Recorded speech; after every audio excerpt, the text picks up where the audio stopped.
দেশে আবার কিসের স্পোর্টস আর ফ্রি ফায়ার আবারও ব্যান হয়ে গেল বাংলাদেশে।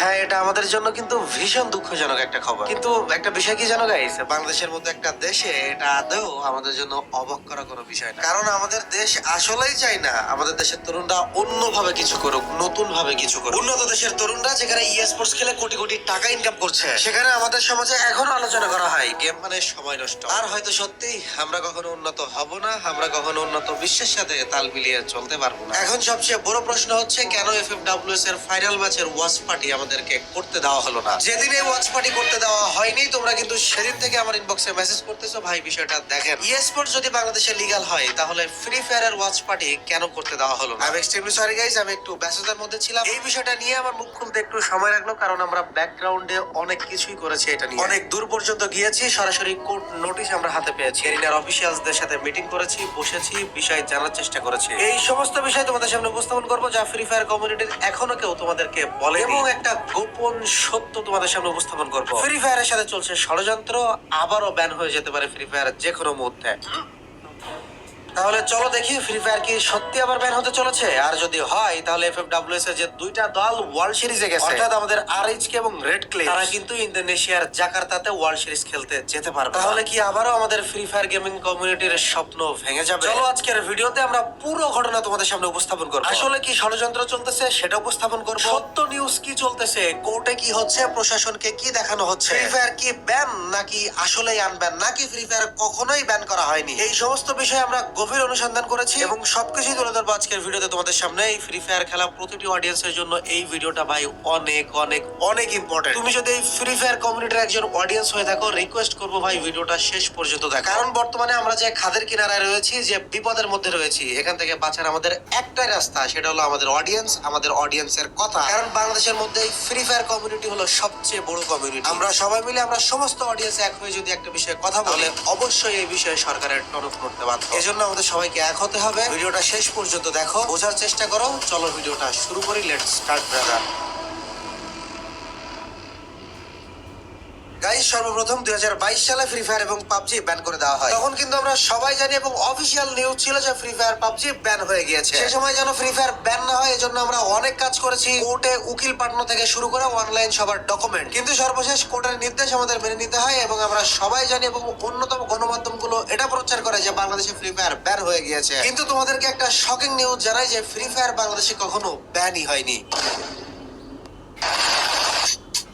অবাক হলে আসলে গাইজ অবাক হওয়ার এই বিষয়, আরো এমন এমন গভীর তথ্য রয়েছে যা জানলে তুমি একদমই অবাক হবা। চলো সামনে তোমাদেরকে বলতেছি। তাহলে ফ্রি ফায়ার যদি ব্যান না হয়, তাহলে ফ্রি ফায়ার কি হয়েছিল? ফ্রি ফায়ারকে ব্যান করা হয়নি, ফ্রি ফায়ারকে কয়েক মাস এবং কয়েক বছরের জন্য রেস্ট্রিক্টেড করা হয়েছিল, অর্থাৎ সাময়িক নিষেধাজ্ঞা যাকে বলা হয়। ফ্রি ফায়ার কখনোই আসলে ব্যান হয়নি, সেটাকে রেস্ট্রিকশনে দেওয়া হয়েছিল। কখনোই ফ্রি ফায়ার স্থায়ীভাবে নিষিদ্ধ ছিল না, কখনোই ফ্রি ফায়ার স্থায়ীভাবে ব্যান ছিল না। আর আমি যেটা বলতেছি এটা মন করা কথা নাই, অবশ্যই আমি এটার জন্য তোমাদেরকে কোর্টের নোটিশ দেখাবো। তাহলে এখন কথা হচ্ছে, ফ্রি ফায়ার যদি অফিসিয়ালি ব্যান না করা হয়, তাহলে আমাদের সামনে ব্যানের নিউজ আসলো কিভাবে? ওই যে বললাম, একটা ষড়যন্ত্রকারী গোষ্ঠী এটার পিছনে গভীর ভাবে কাজ করছে। আর তখন যেহেতু, অর্থাৎ 2022 সালে যেহেতু স্পোর্টস বাংলাদেশে অফিসিয়ালি স্বীকৃতি পাইনি, এজন্য আমাদের সবারই কিন্তু তখন ফ্রি ফায়ারের প্রতি আশা ছেড়ে দিতে হয়েছিল। এজন্য কিন্তু পুরো কমিউনিটি উলটপালট হয়ে গিয়েছিল, ইভেন আমিও কমিউনিটি ছেড়ে চলে গিয়েছিলাম, সবাই চলে গিয়েছিল। কিন্তু জুলাই 2024 পরে নতুন উপদেষ্টা আসিফ মাহমুদের নেতৃত্বে স্পোর্টস কে সরকারিভাবে কিন্তু স্বীকৃতি দেওয়া হয়। আর তখন থেকেই ফ্রি ফায়ার পাবজির অফিসিয়াল বিভিন্ন টুর্নামেন্ট গুলো বাংলাদেশে আবারও ফিরতে শুরু করে। তখন থেকে পোলাপাইন আবারও স্পোর্টস এ মন দেয়, কমিউনিটি বিল্ড হতে থাকে, আমরা সবাই কিন্তু আবার ব্যাক করা শুরু করি। কিন্তু সবচেয়ে বড় ধাক্কা খেলাম এই যে এফএফডব্লিউএস এর ফাইনালের ওয়াচ পার্টি ঢাকায় করতে দেওয়া হলো না, এবং রিজন হিসেবে দেখানো হলো ফ্রি ফায়ার ব্যান। এই জায়গাটাই ভাই বড় ধাক্কা খেয়ে গেলাম। এখন চলো আমরা কোর্ট নোটিশ দেখে প্রমাণ করি আদৌ ফ্রি ফায়ার ব্যান নাকি আনব্যান। গেরিনার অফিসিয়ালসদের সাথে কথা বলে আমাদের হাতে একটি কোর্ট ডকুমেন্ট এসেছে, যার পিটিশন নাম্বার 5883। এই ডকুমেন্ট অনুযায়ী শেষ যে রেস্ট্রিকশন দেওয়া হয়েছিল সেটা 29 এপ্রিল 2025 পর্যন্ত ছিল, এবং এই ডেটের পরে কোর্ট থেকে কোনো রেস্ট্রিকশন আবার জারি করা হয়নি। তাহলে আমাকে যে ডেট পর্যন্ত রেস্ট্রিকশন করা হয়েছিল, এবং সেই ডেটের পরে যদি আবার করে আমাকে রেস্ট্রিকশন করা না হয়, তার মানে কি দাঁড়ায়? তার মানে দাঁড়াই ফ্রি ফায়ার বর্তমানে আনব্যান বা অফিসিয়ালি লিগালি আনরেস্ট্রিক্টেড। আর এটা শুধুমাত্র কথাই না, কোর্টের সর্বশেষ শুনানিতে কিন্তু স্পষ্ট ভাবে দেখা যায় কোনো নতুন ব্যান অর্ডার ফ্রি ফায়ার এবং পাবজির বিরুদ্ধে দেওয়া হয়নি। এইবার চলো যে বিষয়টা তোমাদের সামনে ক্লিয়ার করি, সেটা হলো এর পিছনে চলছে একটা গভীর ষড়যন্ত্র। এখনো পর্যন্ত প্রশাসনের কিছু সেক্টর দাবি করতেছেন যে ফ্রি ফায়ার এখনো ব্যান অবস্থায় পড়ে আছে, আর এই ধারণার কারণে তারা কয়েকদিন আগে ঢাকার ফ্রি ফায়ার ওয়াচ পার্টির আয়োজন করতে দেয়নি। তারা অনুষ্ঠানকে বন্ধ করে দেয় এবং ক্লিয়ারলি জানিয়ে দেয় যে ফ্রি ফায়ার এখনো ব্যান, এজন্য অনুষ্ঠান করতে দেওয়া হবে না। ইভেন আরো একটা ভেতরের নিউজ বলি যা তোমাদের জন্য খুবই শকিং। এই যে Red Ox, Red Clips, Job Breakers, এই বিভিন্ন টিম এরা কিন্তু ঢাকার বড় বড় হোটেলে ছিল এই টুর্নামেন্ট চলাকালীন, এবং একটা নিউজ সারা জায়গায় ছড়িয়ে পড়ে যে তাদের এই হোটেলে যে কোনো মুহূর্তে প্রশাসনের রেড পড়তে পারে। তারা ফাইনালের আগের রাতে ব্যাপক ভয়ে রাত কাটিয়েছে গাইস। মানসিক প্রেসার আর টেনশনে তাদের খেলা এমনি ভালো হয়নি, কারণ তাদের কাছে নিউজ এসেছিল যে কোনো মুহূর্তে তোমাদের হোটেলে রেড পড়তে পারে। কারণ বাংলাদেশে ফ্রি ফায়ার যে গেম ব্যান, তোমরা সেই গেমের স্পোর্টস খেলতেছো, তার মানে বুঝতে পারতেছো ভেতরে ভেতরে এটা নিয়ে কত কিছু ঘটে গেছে। এখন এই সব কিছু করা হয় কেন? কারণ একটা গোষ্ঠী মনে করে এখনো ফ্রি ফায়ার ব্যান, অথচ অফিসিয়াল ডকুমেন্ট বলছে তার সম্পূর্ণ উল্টো কথা। আর এই ভুল বুঝাবুঝির কারণে কিন্তু মারাত্মক একটা ঘটনা ঘটে যেতে পারে। সেটা হলো এফএফডব্লিউএস বাংলাদেশ কোয়ালিফায়ার ফাইনাল ম্যাচে যে দুইটা টিম চলে গিয়েছে ওয়ার্ল্ড সিরিজে, অর্থাৎ রেডক্স এবং রেড ক্লিপস, যাদের এখন ইন্দোনেশিয়ায় যাওয়ার কথা, তাদের কিন্তু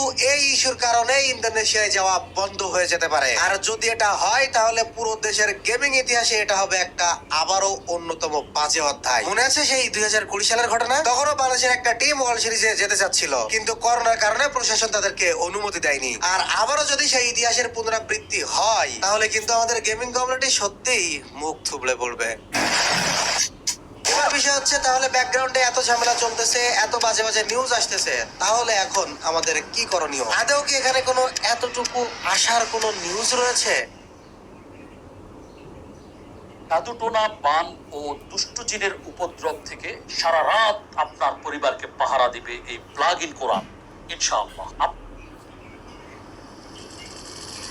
সেই আশা ফুটাইতে গেলে আমাদের সবাইকে এক হতে হবে। এই পুরো গেমিং কমিউনিটির প্রতিটি অডিয়েন্সকে এক ঘিরে না আমরা নিজেদেরকেও স্পোর্টস প্লেয়ার হিসেবে দেখতে চাই, এবং সেই অনুযায়ী নিজেদেরকে গড়তে শুরু করেছি। ফ্রি ফায়ার যখন আবারও আনব্যান হয়েছে, ফ্রি ফায়ারের মধ্যে আমরা সবাই মিলে ঢুকেছি, আবারও কিন্তু সেই অতীতের দিনগুলোকে কাটানো শুরু করেছি। সবাই মিলেই কিন্তু আবার আমরা অতীতের স্মৃতিতে ফিরে গিয়েছি। আমরা এই স্মৃতি নষ্ট করতে চাই না, আমরা এখানে থাকতে চাই, এই স্মৃতি ধরে রাখতে চাই, আর এটা রাখাও সম্ভব।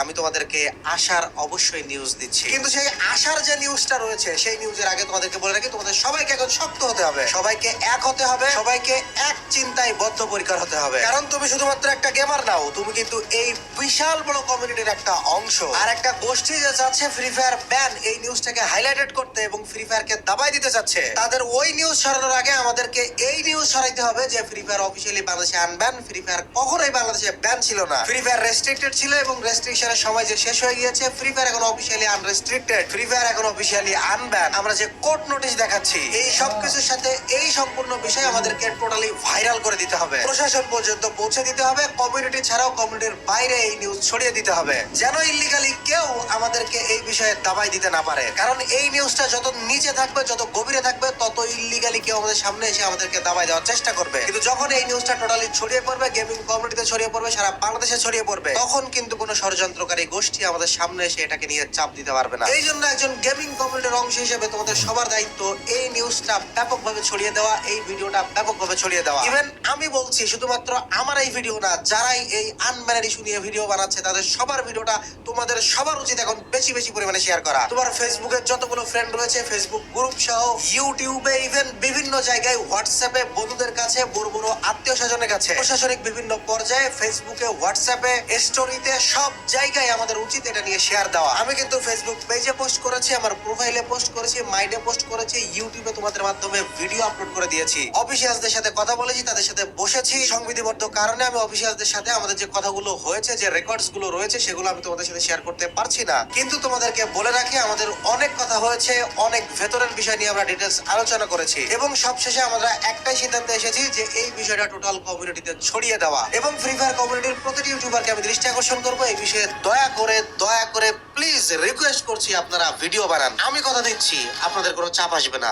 আপনারা শুধুমাত্রই ফ্রি ফায়ার যে আনরেস্ট্রিক্ট বানান। আপনাদের সাথে আর কোনো কিচ্ছু বলতে হবে না, কোনো ঝামেলার কোনো বিষয় বলতে হবে না, আমার মতো এত ডিটেলসে কোনো কথা বলতে হবে না। আপনারা শুধুমাত্র বলেন ফ্রি ফায়ার আনবেন এবং আপনাদের অডিয়েন্সের মাধ্যমে এই বিষয়টা সারা বাংলাদেশে ছড়িয়ে দেন। আপনাদের অডিয়েন্সকে বলেন এই বিষয়টা সব জায়গায় ছড়িয়ে দিতে। আর গাইস, তোমাদের কাছে আমি হাত জোর করে রিকোয়েস্ট করতেছি, আমার কোনো ভিডিও তোমাদেরকে শেয়ার দিতে হবে না, আমি কোনোদিন বলবো না তোমাদেরকে শেয়ার দিতে, কিন্তু আজকে শেষবারের মতো আমার কথাটা তোমরা রাখো। অন্য কোনোদিন আর আমার কথা তোমাদের রাখতে হবে না, কারণ আজকে যদি এই কমিউনিটি না থাকে, এখানে আমাদের কারো কোনো মূল্য নেই ভাই। আমরা যে স্পোর্টস গিরে স্বপ্ন দেখতেছি যে বাংলাদেশের বেকারত্ব দূর হবে, প্রত্যেকটা পোলাপান স্পোর্টস গিরে লাখ লাখ টাকা দেশে নিয়ে আসবে, তাদের ক্যারিয়ার সিকিউর করবে, এখানে একটা বড় গেমিং কমিউনিটি হবে, এদেশের তরুণরা নতুন ভাবে নিজেদেরকে চিন্তা করা শুরু করবে, বিশ্বের অন্যান্য দেশের সাথে তাল মিলিয়ে আমাদের দেশের তরুণরা এগিয়ে যাবে। এই সমস্ত চিন্তা এখন দাঁড়িয়ে আছে এই একটা সিদ্ধান্তের উপরে। যদি এই নিউজ ব্যাপকভাবে না ছড়ায় এবং ফ্রি ফায়ার আবারও ব্যান এটা এস্টাবলিশ হয়ে যায়, তাহলে না তো রেডক্স রেড ক্লিপস ইন্দোনেশিয়ায় যেতে পারবে, না নতুন করে বাংলাদেশে আবার কোনো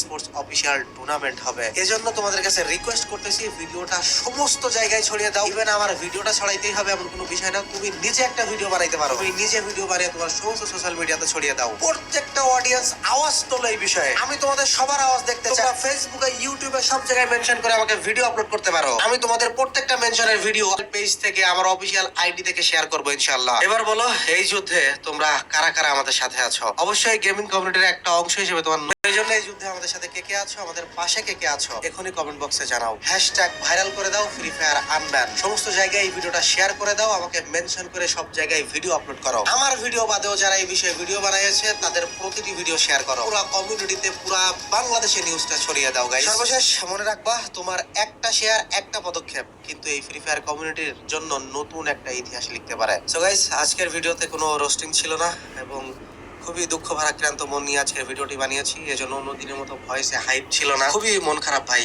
খুবই আমরা আশাহত। আর যখন আমরা ব্যাকগ্রাউন্ডে অনেক দূরে এই বিষয়টা নিয়ে গিয়েছি এবং অফিসিয়ালদের সাথে বসে মিটিং করেছি, তখন আমরা বুঝতেছি যে আদেও এটা কতটা ভয়ঙ্কর পর্যায়ে চলে যাচ্ছে। এখান থেকে বাঁচা একদম ভাইরাল করে দিতে হবে এই নিউজটা। সো গাইস, আমরা আমাদের দায়িত্ব পালন করেছি, এবার দায়িত্ব তোমাদের। আশা করি তোমরা তোমাদের দায়িত্ব পালন করবে। আমি কিন্তু গাইস এই ভিডিওতে কোনো স্পন্সর দেইনি, উল্টাপাল্টা টপিকসে কোনো কিছু বলিনি, শুধুমাত্র এই টপিকসে ভিডিও বানিয়েছি যেন তোমাদেরকে এই ভিডিওটা শেয়ার করতে ইজি হয়। সো লেগে পড়ো সবাই, ফ্রি ফায়ার কমিউনিটির আসল শক্তি সবাইকে দেখিয়ে দাও।